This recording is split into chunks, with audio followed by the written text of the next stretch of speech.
taught me to tell others, don't be stupid like me. So I was diagnosed on Friday, the 13th of February. My twins' birthdays on the 5th of July. And in my mind, I had to be back to celebrate their birthday after completing my treatment. So I had my surgery, I had 3 chemos.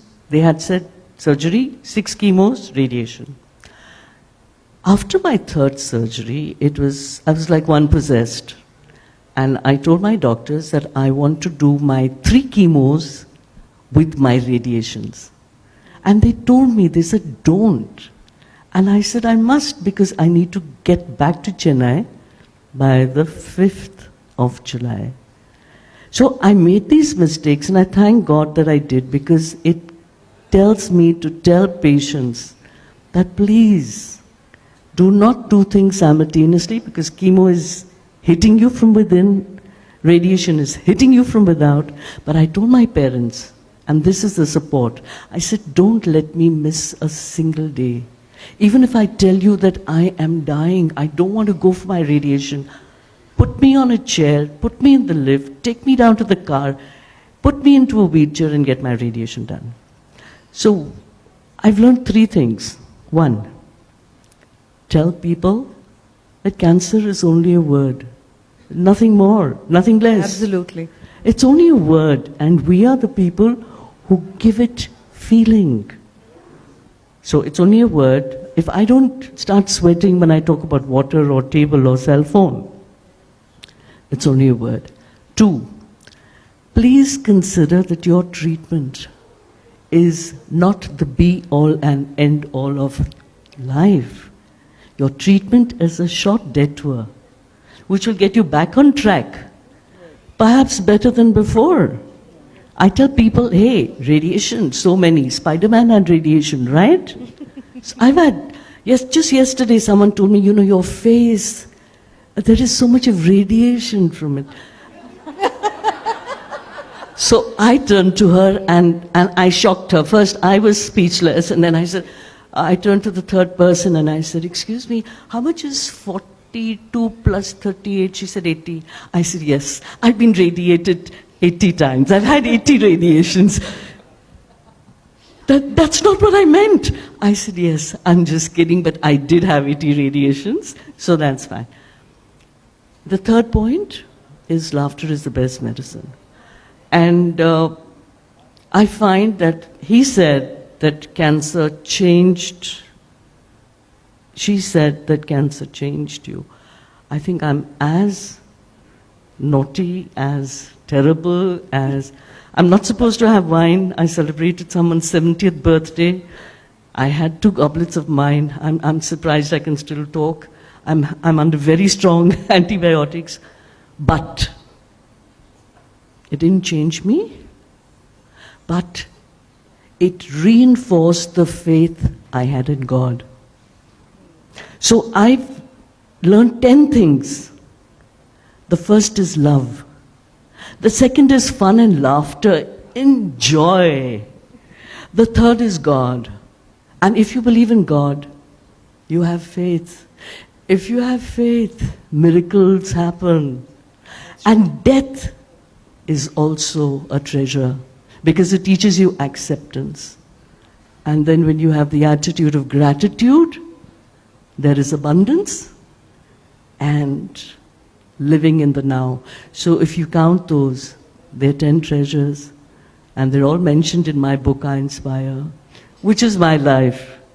So I'm as mad, I'm as indisciplined, I'm as naughty, I'm as terrible, but I enjoy life. I love people, I counsel at odd hours, I pick up the phone when it rings, I'm there for everyone, because God is there.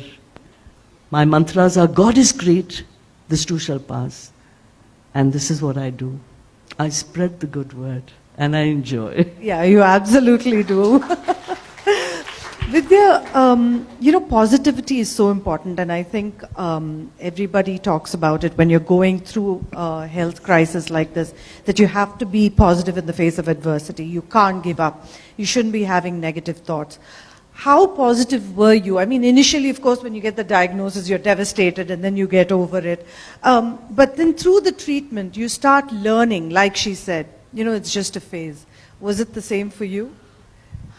It's not easy by any means. I won't even pretend it is. Because when you're physically completely down and body is doing strange things which you aren't even used to. The first thing that hits you is fear. So you can't really... And then the second thing that happens is, as it is, chemo also creates a lot of changes in your body, and emotionally also you're down. So there are moments when you completely broken. But by and large, for me, I don't know, people tell me I'm a very strong person. I really don't know, but my focus was, not even for a moment was I thinking of not recovering. So the focus was always on recovery.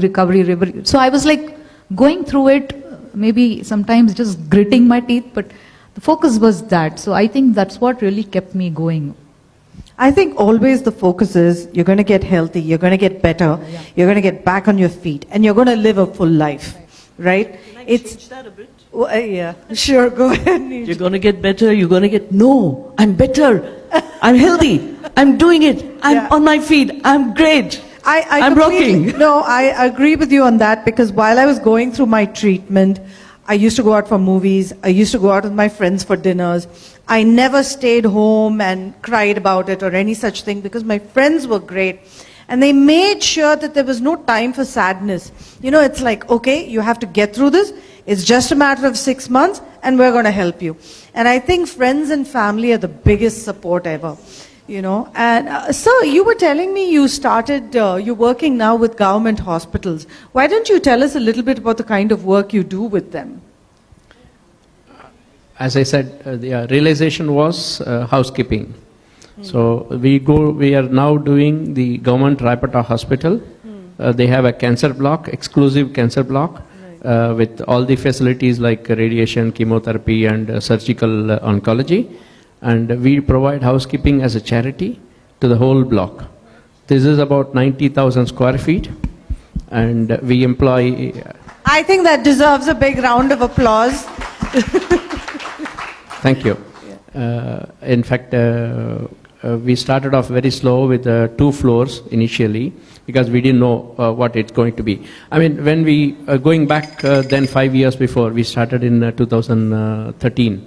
When I go back, it was always wondering, the thought came, I walked into Raipata hospital for a interview, and then I couldn't get those things done. But I found the place was needing a lot of upkeep. That is when the thought came into mind that we should do something to the people, poor people who come there for treatment. And of course, the thought remained a thought for a while. It's not easy to get things happening with the government. But one fine day I met a person, one of my friends introduced me to the chief of surgical oncology, Dr. Rajaraman. And he said, why not you start tomorrow? All I was thinking for about 6 months, 8 months, but I got opportunity. But that is when I realized, tomorrow I start, I need 40,000 rupees a month to start doing this service that I was dreaming. I would say I was dreaming. Then who is going to give the money? I came home, talked to my wife. We said, we will spend it our own pocket. And we did it for the first 2 years, continuously. Wow. I think that's wonderful. Because that is really the breaking point, because I have to prove to myself whether I'm going to do this consistently before I prove to the world and asking them for support. And then as things would have it, we got support from the family, brothers, sisters, friends, well-wishers. Today we spend about 2 lakhs of rupees every month. And special is we use organic, biodegradable disinfectants from comium, from cow urine, which is very effective. We also, that is coming as free for us from one of the Goshalas from Mayavaram. Similarly, one other foundation gave us a mission to make our own sodium hypochlorite, which is a liquid bleach. So we use that also for our own purpose. So we do swab analysis of the premises every month, and so far I will proudly say we never had a negative positive growth. We never had a positive growth of any bacteria or anything. Brilliant. Thank you so much. I think, Neerja, sir, Vidya, and I don't know whether to put myself here along in that category. But I feel that, people on this dais, everybody's an inspiration. And I know, that he's doing such fantastic work. Neerja does fantastic work, and I'm sure she, in her own way, is helping others. And what you need to remember is cancer is conquerable. Please keep that in mind. It's not, something that you can't overcome. And that's the biggest message I think I'd like to send out on their behalf as well. So. She was talking about positivity, and my blood group is A, be positive. Thank you so much. Thank you. Beautiful stories of conquering. Thank you so much for being here. And I want to also offer gratitude to the organizers for curating beautiful sessions one after another, especially this one. What a beautiful idea. I'd like to call upon Dr. Harbeen Arora. Lata, would you join Harbeen to give away the awards this afternoon, please? Our first awardee, Tamil Selvi Ramanathan.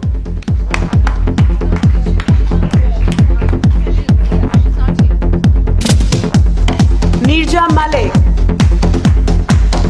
Please accept this honor on behalf of the All Ladies League at the Women Economic Forum.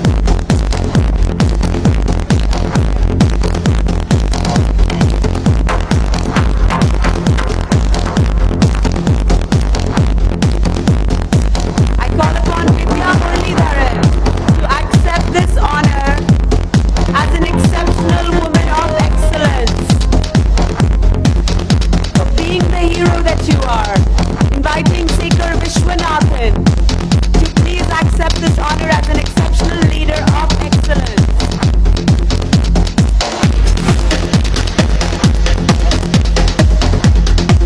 Please come together for a group photograph, and also, you have the mic. It's on.